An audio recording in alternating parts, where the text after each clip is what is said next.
El Premi Talent 2024 en Educació i Valors és per l'Associació Educativa Ítaca. Ens acompanya la Lídia González, que és la directora, i el president de l'entitat, que és el Felipe Campos. Felicitats, benvinguts. Gràcies, Albert. Explica'ns, Lídia, una mica què és l'Associació Educativa Ítaca. Doncs l'Associació Educativa Ítaca és una entitat que ja quasi té 50 anys d'història i que treballa al barri de Collblanc la Torrassa, Hospitalet de Llobregat. I la nostra missió o voluntat és treballar per la infància, adolescència, famílies, comunitat del barri i posar una especial atenció a aquelles persones que estan en una situació de més vulnerabilitat. Vulnerabilitat social, vulnerabilitat amb l'entorn, educativa, perquè sou educació en el lleure, entenc que és aquest marc.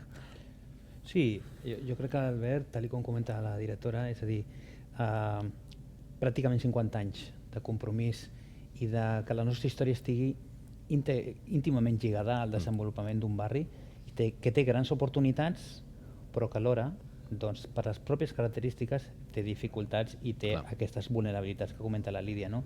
Per una banda, tenim en menys d'un quilòmetre quadrat que viu i conviu moltíssima gent i això genera doncs, unes estridències a l'hora de fer front doncs, a una crisi habitacional que afecta la infància i que afecta les famílies.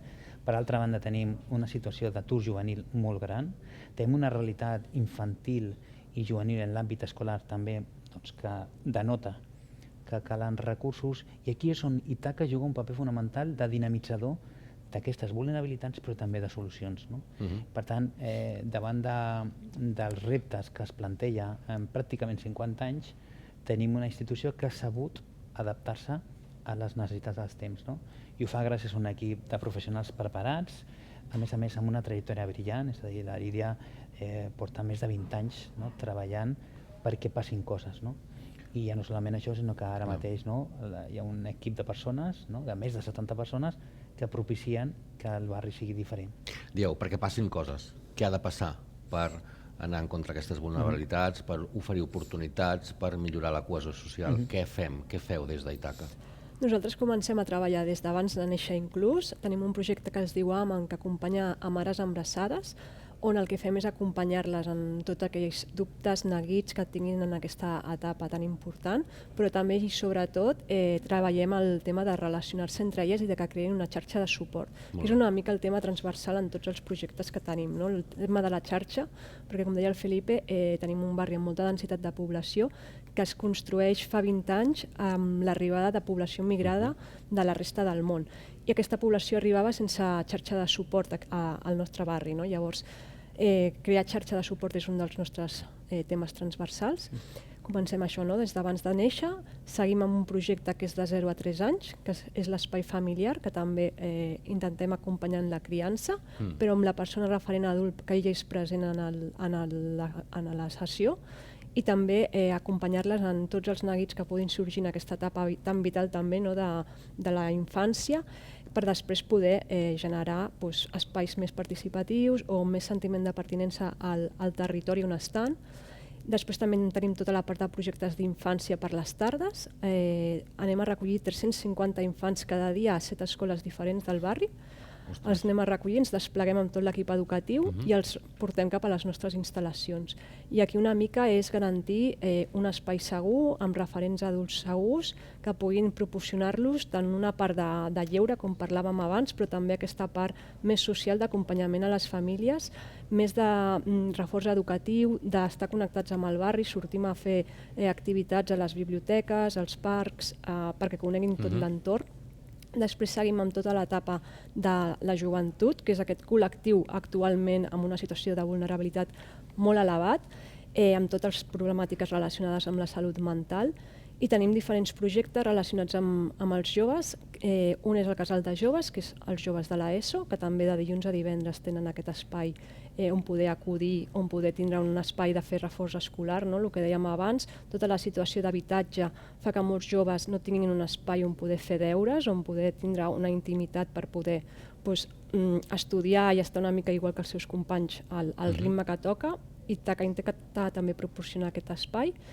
I després també tot el que té relació amb activitats, amb poder expressar les seves problemàtiques, els seus neguits, etc. I després, relacionat amb joventut, també tenim un projecte que es diu Insert Jove. Déu-n'hi-do. Sí, aquest projecte... Hi ha un catàleg impressionant. Sí, Sí, aquest projecte és amb joves a partir dels 16 fins als 30 aproximadament i el que fem és acompanyar-los amb tot el que té a veure amb la inserció laboral, però també amb tot el tema d'acompanyament a totes les alternatives educatives que puguin adquirir. Aquí també proporcionem beques d'estudis amb aquesta idea de que moltes vegades si no tenen recursos econòmics no poden accedir a allò que ells volen i la meta que tenen, i moltes vegades és un tema econòmic perquè realment la predisposició i la voluntat sí que la tenen, i les competències, però a vegades els hi manca l'oportunitat més econòmica per poder accedir. Jo, Albert, diria del que és aquest catàleg de projectes i iniciatives sempre molt recolzades amb una defensa que ha fet Ítaca en els darrers 20 anys, que és l'aliança público-privada i social. Crec que és important remarcar que pràcticament la totalitat de les iniciatives ho fem de la mà, ho fem de la mà d'administracions públiques, és a dir, les principals del país, Generalitat de Catalunya, Diputació, el propi Ajuntament, i ho fem també amb un ventall ampli d'empreses en les quals creuen fermament que aquesta aliança público-privada i social pot desenvolupar oportunitats. I jo crec que a través d'aquests programes que ha explicat de forma brillant la Lídia, hi ha un tema que és evident i és Ítaca lluita contra l'estigma del codi postal. Això l'hem dit sempre, ho hem defensat, però cal que quan ens doneu l'oportunitat de ser reconeguts i el nostre agraïment per aquest premi és que Ítaca ha de ser l'altaveu per manifestar que el codi postal no pot determinar la qualitat i els somnis, qualitat de vida i els somnis d'un infant. El fet de néixer a la Torre Sa no ha de ser un fet diferencial en negatiu d'un nen que ha nascut en un altre lloc de l'àrea metropolitana o fins i tot de la gran província de Barcelona o de Catalunya o d'Espanya. El talent neix de forma espontània, no sabem quin codi postal, potser si les oportunitats encara és difícil que el codi postal es determini, oi? Efectivament, i jo crec que aquí són nosaltres tots els actors que estem presents i que ens preocupa la dimensió del talent i com el talent és capaç de generar un canvi de paradigma per tenir una societat millor. Vosaltres sou un exemple que ens doneu aquest altaveu de com això pot arribar als que més ho necessiten i aquells que de forma silenciosa, joves brillants que estan desenvolupant iniciatives que transformen aquest món. Necessitem altaveus, necessitem que tots els sectors que estem preocupats, que ens ocupa i ens preocupa com com es desenvolupa aquest talent per generar oportunitats, puguem unir-nos per fer front a això. Aquesta és una de les prioritats que té Ítaca i treballem en aquesta línia. Per mantenir aquest pressupost, 70 persones treballant-hi, òbviament no només hi ha empreses darrere, sinó hi ha una feina feta que avala que aquella feina seguirà fent bé. Però per tant, entenc que aquests 50 anys són una motxilla important que porteu a sobre les noves generacions també, de seguir mantenint una línia.